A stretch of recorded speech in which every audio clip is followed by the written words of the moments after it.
मूर्ख कौन। किसी गांव में एक सेठ रहता था।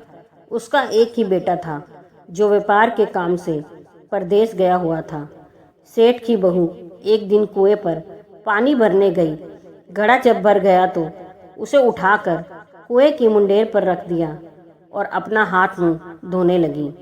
तभी कहीं से 4 राहगीर वहां आ पहुंचे। एक राहगीर बोला, बहन, मैं बहुत प्यासा हूँ, क्या मुझे पानी पिला दोगी? सेठ की बहू को पानी पिलाने में थोड़ी झिझक महसूस हुई, क्योंकि वह उस समय उसके कपड़े पूरी तरह गीले थे और शरीर से चिपके हुए थे। उसके पास लोटा या गिलास भी नहीं था जिससे वह पानी पिला देती। इसी कारण वहां उन राहगीरों को पानी पिलाना उसे ठीक नहीं लगा। बहू ने उससे पूछा, आप कौन हैं? राहगीर ने कहा, मैं एक यात्री हूँ। बहू बोली, यात्री तो संसार में केवल 2 ही होते हैं। आप उन दोनों में से कौन हैं? अगर आपने मेरे इस सवाल का सही जवाब दे दिया तो मैं आपको पानी पिला दूंगी, नहीं तो मैं पानी नहीं पिलाऊंगी। बेचारा राहगीर उसकी बात का कोई जवाब नहीं दे पाया। तभी दूसरे राहगीर ने पानी पिलाने की विनती की।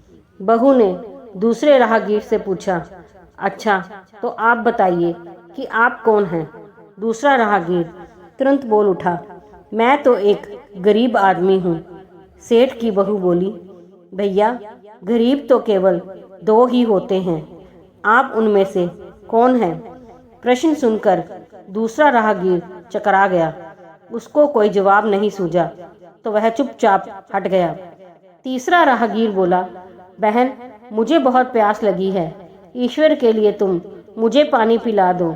बहू ने पूछा, अब आप कौन हैं? तीसरा राहगीर बोला, बहन, मैं तो एक अनपढ़ गंवार हूँ।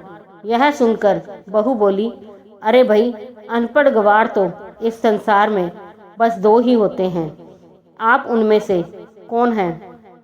बेचारा तीसरा राहगीर भी कुछ बोल नहीं पाया।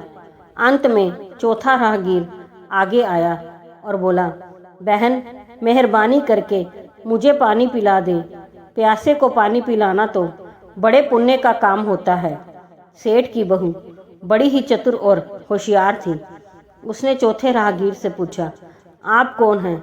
वह राहगीर अपनी खिच छिपाते हुए बोला, मैं तो बहन बड़ा ही मूर्ख हूँ।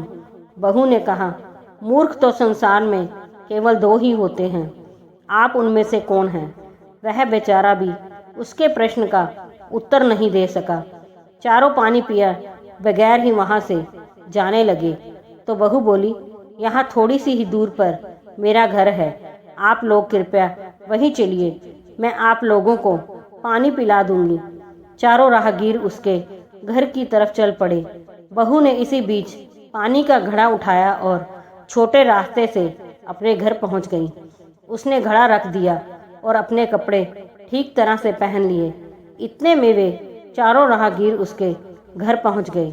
बहू ने उन सभी को गुड़ दिया और पानी पिलाया। पानी पीने के बाद वे राहगीर अपनी राह पर चल पड़े।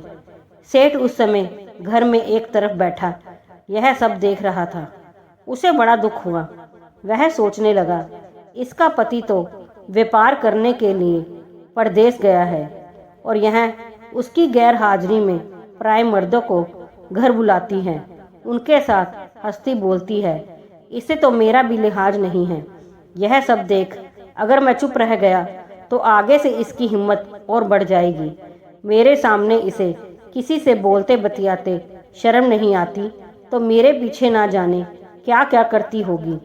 फिर एक बात यह भी है कि बीमारी कोई अपने आप ठीक नहीं होती, उसके लिए वैद्य के पास जाना पड़ता है।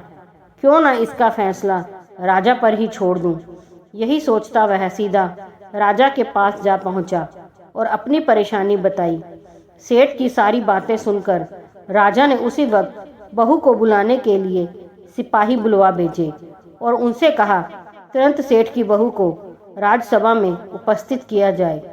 राजा के सिपाहियों को अपने घर पर आया देख उस सेठ की पत्नी ने अपनी बहू से पूछा, क्या बात है बहू रानी, क्या तुम्हारी किसी से कहा सुनी हो गई थी, जो उसकी शिकायत पर राजा ने तुम्हें बुलाने के लिए सिपाही भेज दिए।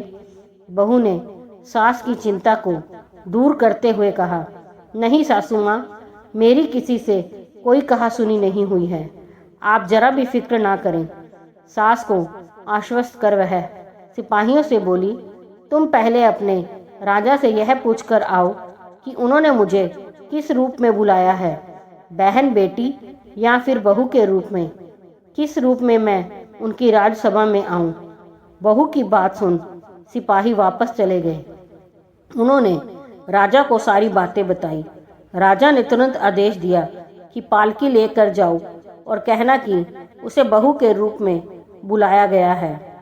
सिपाहियों ने राजा की आज्ञा के अनुसार जाकर सेठ की बहू से कहा, राजा ने आपको बहू के रूप में आने के लिए पालकी भेजी है। बहू उसी समय पालकी में बैठकर राजसभा में जा पहुंची। राजा ने बहू से पूछा, तुम दूसरे पुरुषों को घर क्यों बुला लाई, जबकि तुम्हारा पति घर पर नहीं है। बहू बोली, महाराज, मैंने तो केवल कर्तव्य का पालन किया। प्यासे पथिकों को पानी पिलाना कोई अपराध नहीं है, यह हर गृहिणी का कर्तव्य है। जब मैं कुएं पर पानी भरने गई थी, तब तन पर मेरे कपड़े अजनबियों के सम्मुख उपस्थित होने के अनुरूप नहीं थे।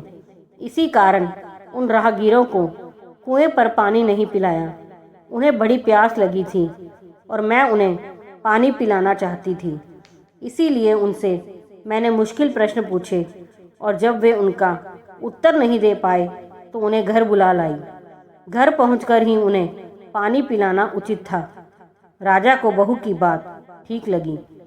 राजा को उन प्रश्नों के बारे में जानने की बड़ी उत्सुकता हुई जो बहू ने चारों राहगीरों से पूछे थे। राजा ने सेठ की बहू से कहा, भला मैं भी तो सुनूं कि वे कौन से प्रश्न थे जिनका उत्तर वे लोग नहीं दे पाए।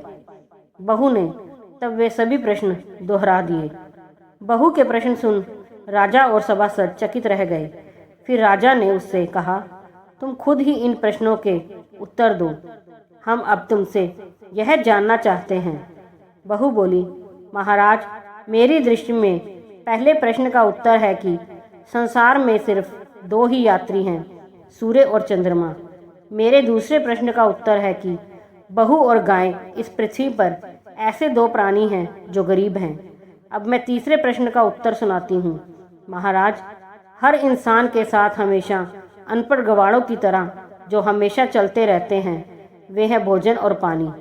चौथे आदमी ने कहा था कि वह मूर्ख है, और जब मैंने उससे पूछा कि मूर्ख तो दो ही होते हैं, तुम उनमें से कौन से मूर्ख हो, तो वह उत्तर नहीं दे पाया। इतना कहकर वह चुप हो गई।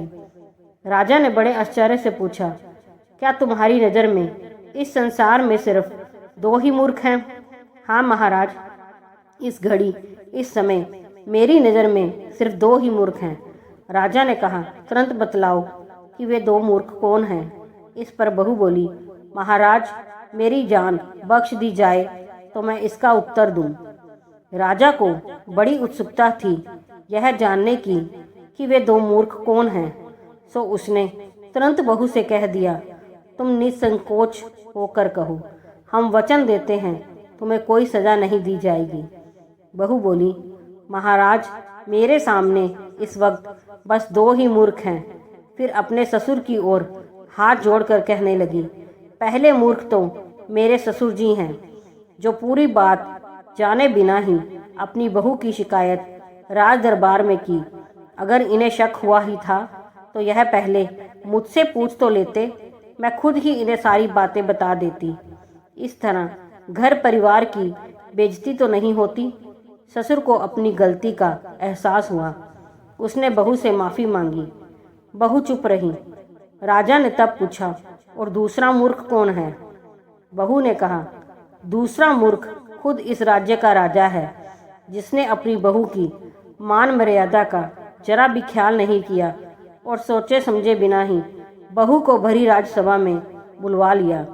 बहू की बात सुनकर राजा पहले तो क्रोध से आग बबूला हो गया, परंतु तभी सारी बातें उसकी समझ में आ गई। समझ में आने पर राजा ने बहू को उसकी समझदारी और चतुराई की सराहना करते हुए उसे ढेर सारे पुरस्कार देकर सम्मान सहित विदा किया। दोस्तों, अगर कहानी पसंद आई हो तो लाइक, सब्सक्राइब, शेयर ज़रूर कीजिए।